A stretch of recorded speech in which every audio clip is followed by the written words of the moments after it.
I say, step up to the plate. Let's do what's right for the country at this time, because the time to act is now, to prevent the possibility of a crisis turning into a catastrophe. After its passage, the public learned with horror that the bill was really a financial coup d'etat by Wall Street. The bill didn't just give $700 billion to the banks. It was a blank check. And as of February 2009, $9.7 trillion has disappeared into a black hole. Within 24 hours of its passage, Secretary of Treasury Henry Paulson said they were no longer going to use the money to unfreeze the mortgage market by buying bad debt. We went to Congress. Illiquid assets looked like the way to go. As the situation worsened, the facts change. I will never apologize for changing an approach or strategy when the facts change. Paulson has, in the meantime, admitted that the subprime mortgage crisis is not the cause, really, of the breakdown of the entire world banking system and the bankruptcy of most of the banks in London and in Wall Street. He said, we're going to buy up toxic assets, but we're not going to worry about subprime mortgages. What he's talking about is derivatives. Derivatives are the center of the crisis. He went on to say that where the money was going was a secret. I believe that banking institutions are more dangerous to our liberties than standing armies. If the American people ever allow private banks to control the issuance of their currency, first by inflation, then by deflation, the banks and corporations that will grow up around the banks will deprive the people of all property until their children wake up homeless on the continent their fathers conquered. The issuing power should be taken from the banks and restored to the people, to whom it properly belongs. Thomas Jefferson, 3rd President of the United States.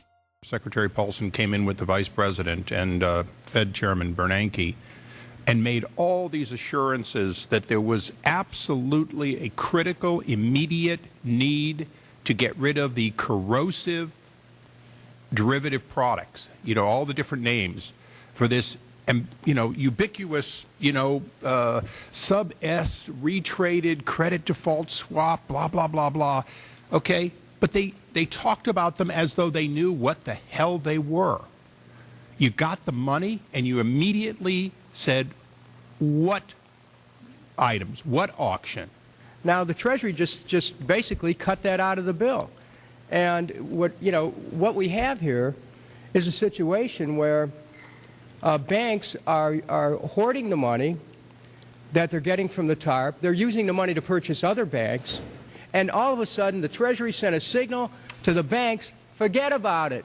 We're going to give you the money that you want, and you do what you want with it. Unless you direct it specifically, it's not going to happen. I don't think anyone questions, Mr. Kashkari, that you're working hard. Our question is who you're working for. Throughout its passage, President Bush and Senator Obama worked in tandem to get Congress to pass the bill, without even having time to read it, despite the fact that in major polls, 98% of the American people were against the bill. The leadership in both parties were for it. And I really want to commend Barack Obama, because as we were involved in the this and that and different provisions of the bill to persuade people, he really gave them confidence that this was the right decision for the American people, even though it wasn't, in our view, a great bill for them to vote on. I want to take a particular moment to also thank an individual who's not here, and that is Barack Obama, who made numerous calls not only to all of us, but to members of our caucus, and helped us gather the votes on the Democratic side to pass this legislation. Bank heads then bragged to the press that they were hoarding the bailout money and using it to buy up smaller, healthy banks and insurance companies. Their plan was working like a charm. Next, the central bankers loaned the federal government back $787 billion of our own money at interest for President Obama's so-called stimulus package. And just like the banker bailout, Congress was given less than an hour to read the 1,070-page-plus stimulus bill. Barack Obama, who had pledged on the campaign trail to to wait 5 days before a bill could be voted on so that the Congress and the people could have a chance to read it, said that the stimulus was too important and it had to be passed before anybody could see it or read it, or the crisis would turn into a catastrophe. Doing little or nothing at all will result in even greater deficits, even greater job loss, even greater loss of income, and even greater loss of confidence. Those are deficits that could turn a crisis into a catastrophe, and I refuse to let that happen. After its Friday passage, in gangster fashion, President Barack Obama took a 4-day vacation and said that there was no rush to sign it. The spending bill was really a takeover bill, designed to further federalize the states and to pay off rich donors that had donated to both parties. As the world slid deeper into depression, the bankers celebrated the fire sale that they had created. I believe the phrase burdens of the office is overstated. You know, it's kind of like, why me? Oh, the burdens, you know. Why did the financial collapse have to happen on my watch? It's just pathetic, isn't it? Self-pity. And I don't believe President-elect Obama will be full of self-pity. With their access to unlimited fiat capital, they could now buy up sectors of the world economy not already controlled by them. For over a century, the Anglo-American establishment had worked to bring the world system to this point. Artificially engineered global bankruptcy. In an address before the Trilateral Commission in June of 1991, David Rockefeller laid out the elite's ultimate goal. The supranational sovereignty of an intellectual elite and world bankers is surely preferable to the national autodetermination practiced in the last centuries. Now that the bankers were holding the world hostage, they issued their ultimatum. The only solution to restart the global economy would be to set up a planetary government ruled by a new Bank of the World, a Bank of the World owned and controlled by them.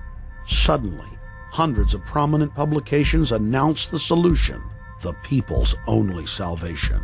Time magazine, in an article titled "The New World Order," said that the new super bank would control the world's currencies and set interest rates, and that the new bank would, quote, knock the heads of bad countries like the United States. At a meeting of central bank heads and finance ministers dubbed Bretton Woods II, the plan for world government was unveiled by the very bankers that had engineered the collapse. Formerly sovereign countries would now pay their taxes directly to the banking cartel. Hundreds of new carbon taxes, controlling every facet of human activity, would only be the beginning. Now all the elite had to do was to sell the public on accepting the final phase of their takeover. And it's Obama's job to sucker the public into standing down so the bankers' agenda can move forward unhindered. Never before in U.S. history has the media gotten behind a president like they are behind Obama. The press has pulled out all the stops, bestowing a crown of infallibility upon Obama as the savior of the people. The elite are betting everything they've got on Obama's charisma and hoping that he can sell the world on their program of tyranny. Yes, there have been differences